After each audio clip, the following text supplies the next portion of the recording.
வணக்கம்.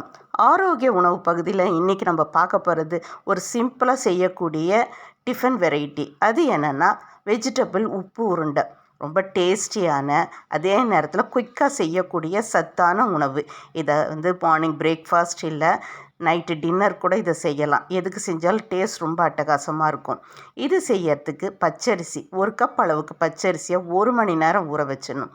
இதுக்கு தேவையான காய்கறிகள் கேரட் 1/4 கப், தேங்காய் துருவல் 1/4 கப், சின்ன வெங்காயம் 10 நம்பர்ஸ், கருவேப்பிலை 1 கொத்து, பச்சை மிளகா 2, கூடவே தாளிக்கிறதுக்கு கடுகு, உளுந்து, கடலைப்பருப்பு. இவ்வளோ தான் இதை செய்யறதுக்கு தேவையான பொருட்கள். முதல்ல அரிசியை நல்லா 1 மணி நேரம் ஊற வைக்கணும். ஊற வைக்கிறதுக்கு முன்னாடி ஒரு 2 தடவை நல்லா அலசிட்டு அதுக்கப்புறம் தண்ணியை ஊற்றி ஊற வச்சுட்டு மிக்சியில் தான் நம்ம இதை அரைக்க போகிறோம். குறப்பாக அரைக்கணும். இதை பச்சரிசி மாவுலேயும் செய்யலாம். பச்சரிசியில் மாவில் செய்கிறத விட நம்ம அரிசியை ஊற வச்சு அதை மாவு கிளறி செஞ்சால் தான் இந்த டிஷ்ஷு டேஸ்ட் ரொம்ப நல்லாயிருக்கும்.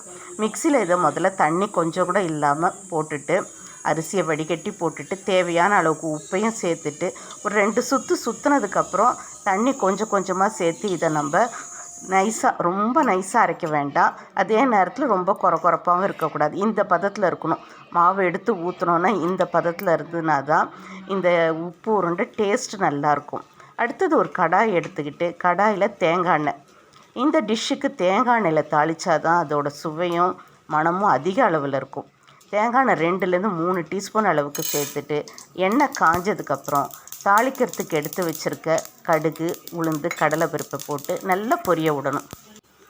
சிம்மில் வச்சு தான் பொரிய விடணும். ரொம்ப ஹை ஃப்ளேமில் வைக்க வேண்டாம். இது நல்லா பொரிஞ்சு வந்ததுக்கப்புறம் நம்ம காய்கறிகள் எல்லாம் இதில் விருப்பப்பட்ட காய்கறிகள் எது வேணாலும் சேர்த்துக்கலாம். கலருக்காக குழந்தைங்களுக்கு கேரட் நான் சேர்த்துருக்கேன். இப்போ முதல்ல நம்ம சின்ன வெங்காயத்தை நல்லா குட்டி பீசஸாக கட் பண்ணிவிட்டு இது மாதிரி போட்டோன்னா குயிக்காக உங்களுக்கு வதங்கிடும்.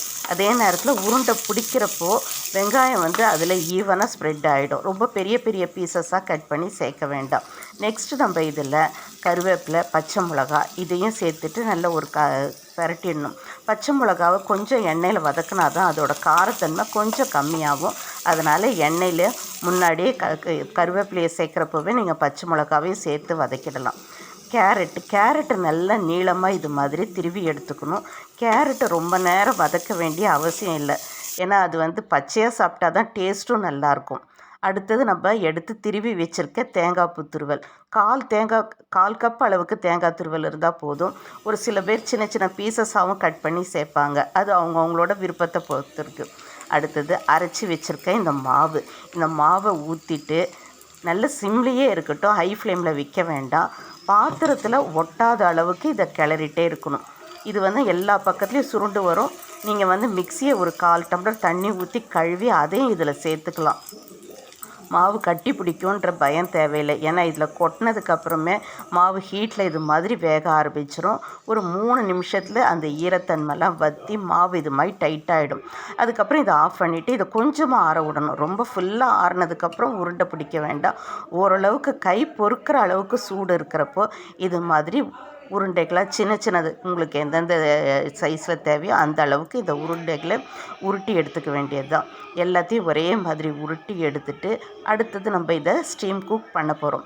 ரொம்ப டேஸ்டியாகவும் இருக்கும். அதே நேரத்தில் ஸ்டீம் குக் பண்ணுற ஃபுட்டு எல்லாமே உடம்புக்கு ரொம்ப நல்லது.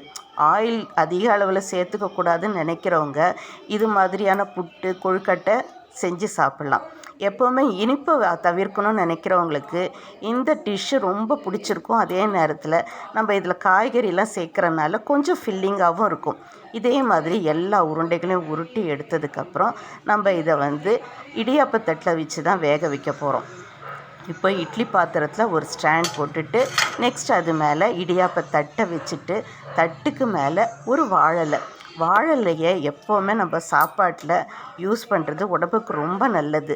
இது மாதிரி நம்ம ஆவியில் வேக வைக்கிற பொருளுக்கு இது வாழலையில் வேக வச்சோன்னா அந்த டிஷ்ஷோட மனம் ரொம்ப நல்லாயிருக்கும். ரொம்ப வித்தியாசமான ஸ்மெல் இருக்கும், டேஸ்ட்டும் அதிக அளவில் இருக்கும்.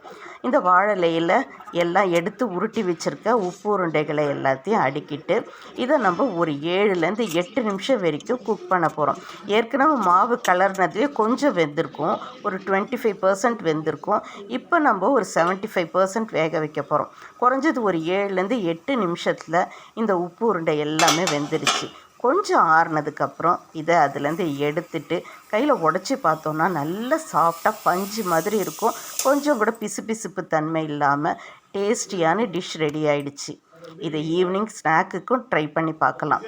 இதுக்கு தொட்டுக்கிறதுக்கு சட்னி, அதாவது கடலை சட்னி, வேர்க்கடலை சட்னி, இஞ்சி துவையல் ரொம்ப நல்லாயிருக்கும். இதுக்கு நல்ல காம்பினேஷன் பார்த்தா இஞ்சி துவையல் தான். இது செஞ்சு வீட்டில் இருக்க குழந்தைங்கள்லேருந்து பெரியவங்க வரைக்கும் எல்லாருக்குமே கொடுக்கலாம். பாரம்பரியமாக நம்ம வீட்டில் நம்ம பாட்டி செய்கிற உணவு தான் இது. நிறைய பேர் மறந்து போன டிஷ்ஷில் இதுவும் ஒன்று. இதை நீங்களும் ட்ரை பண்ணி பாருங்கள். இந்த டேஸ்டியான டிஷ் எப்படி இருந்ததுன்னு சொல்லிவிட்டு உங்கள் கருத்தை என் கூட ஷேர் பண்ணிக்கோங்க. இந்த வீடியோ பிடிச்சிருந்துன்னா லைக் பண்ணுங்கள். மறக்காமல் உங்கள் ஃப்ரெண்ட்ஸ் அண்ட் ரிலேட்டிவ்ஸோடு ஷேரும் பண்ணிக்கோங்க. கூடவே இந்த வண்ணக்களஞ்சியம் சேனலை சப்ஸ்கிரைபும் பண்ணி வச்சுக்கோங்க. தேங்க்ஸ் ஃபார் வாட்சிங்.